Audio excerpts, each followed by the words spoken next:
ঈদের পর থেকেই তো মেহমান আসা শুরু করে। যাই হোক, কোরবানির ঈদ হোক বা রোজার ঈদ হোক, ঈদের পরপরই কিন্তু মেহমান আসে আর অনেক তাড়াহুড়া থাকে সবাইরই।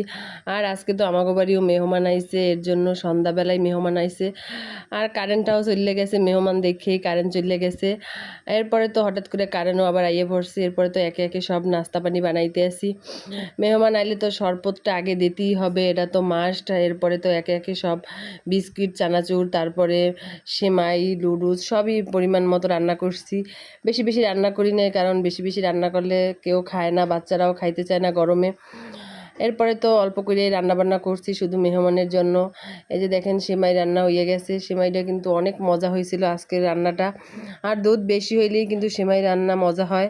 আর আমরা তো সবসময় দুধ বেশি দিয়েই সেমাই রান্না করি। এরপরে একে একে ফ্রিজে বাইরে নিতে আসি সেমাই।